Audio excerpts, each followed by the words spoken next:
Waalaikumsalam warahmatullahi wabarakatuh. Selamat pagi Bu, baik Bu, kabar sehat? Alhamdulillah.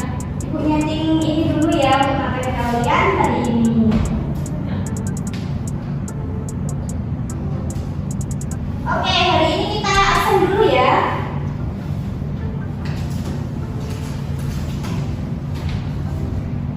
Nabila Fauzia, hadir Bu. Tiara Eka Widya Ilyas, hadir Bu. Oke. Muhammad Rian Fazrul Falah, Hadir Bu. Bapak Heru Haryadi. Siap, hadir. Oke, semuanya hadir ya, sehat ya. Baik, jadi teman-teman, Oh my God! kali ini kita akan berdiskusi mengenai materi perkembangan peserta didik. Nah, bagi kalian nih, kenapa kok peserta didik harus mengetahui materi perkembangan peserta didik? Ini tuh karena kalian harus mengetahui cara yang baik dalam perkembangan diri kalian sendiri gitu. Oke, jadi perkembangan peserta didik ini memiliki arti suatu tahapan perubahan seorang peserta didik, baik itu dari fungsi-fungsi, moral, fisik, terus maupun psikis, menuju tahapan-tahapan selanjutnya yang saling berkesinambungan.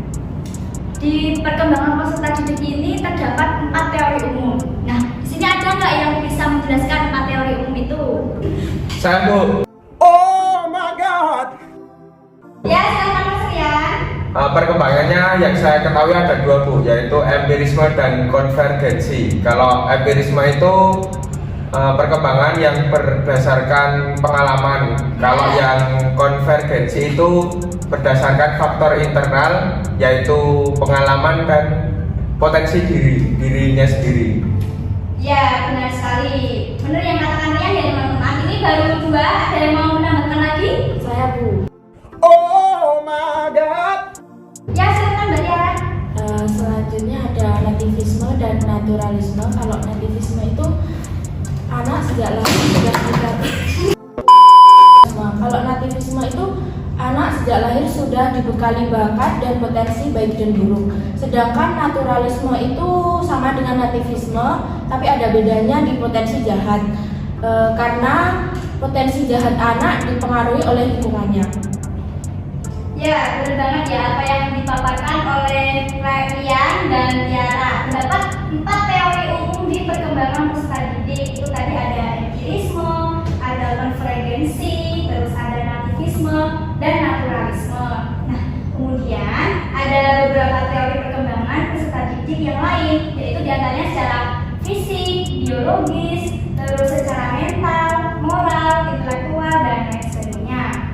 Nah, dalam perkembangan mental sendiri itu tentunya terdapat perbedaan ya teman-teman antara usia saat kalian masih SD dan usia kalian saat ini. Nah, ada yang mau berbagi pengalaman nggak tentang perkembangan mental ini? Saya Bu.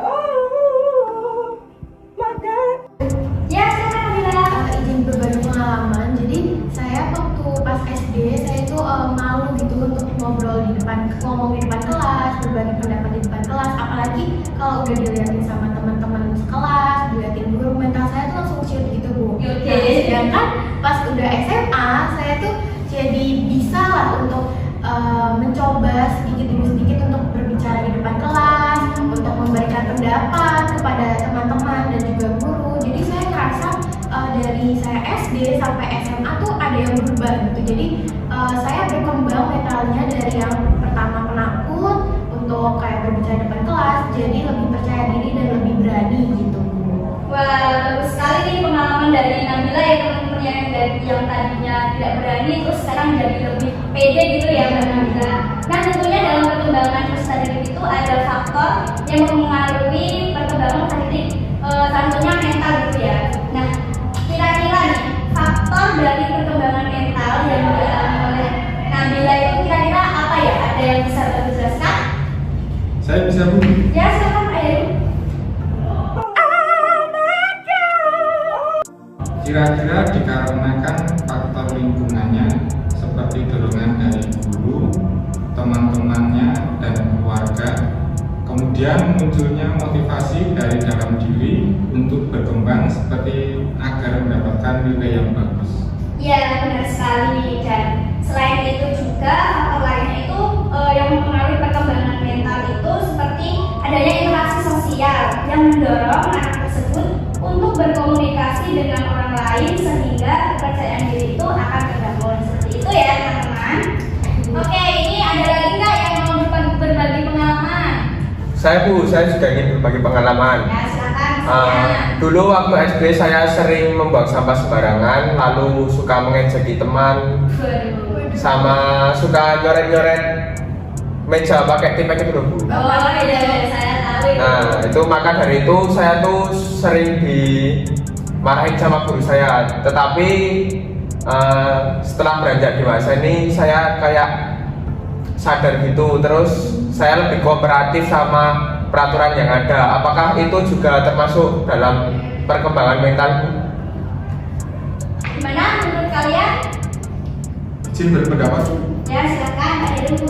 Menurut saya itu termasuk dalam perkembangan moral, karena berhubungan dengan aturan atau norma yang benar.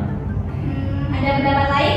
Bu saya, ya Bu saya setuju dengan pendapatnya. Menurut jurnal yang saya baca nih ya Bu, Ya. itu terdapat beberapa tingkatan perkembangan moral dari anak. Nah, yang dialami dari Rian pas waktu SD itu termasuk dalam prekonvensional. Jadi biasanya terjadi dalam usia 4 sampai 8 tahun. Nah, dia sudah mengenal namanya aturan yang diberikan oleh orang lain dan beranggapan bahwa aturan itu tuh paten. Tapi pada masa itu anak-anak cenderung ingin bebas berekspresi, jadi tidak menyukai aturan itu biasanya. Ada lagi? Izin menambahkan Bu, Ya silakan Mbak Tiara. saya setuju dengan pendapat teman-teman yang lainnya dan yang dialami Rian saat ini. Jadi Rian saat ini ada di tahap post konvensional. Nah, pada tahap ini manusia akan memiliki moralitas berdasarkan pada prinsip moral umum dengan tingkat ukuran kebenaran, logis dan universal, Bu. Nah benar sekali. Jadi itu bukan termasuk ke perkembangan mental, tetapi ke perkembangan moral. Tadi kalian sudah berdiskusi banyak ya mengenai perkembangan peserta didik ini, diantaranya perkembangan peserta didik mental dan moral. Kalian juga sudah mengetahui faktor-faktor apa saja yang mempengaruhi perkembangan peserta didik. Jadi kalian bisa menentukan cara kalian sendiri untuk mengembangkan diri kalian, gitu ya. Apa ada yang ingin didiskusikan lagi? Enggak Bu, cukup. Oke, kalau cukup kita cukupkan pembelajaran kita pada hari ini. Karena diskusi kali ini kalian sangat aktif, jadi Ibu tidak akan memberikan tugas untuk kalian minggu ini.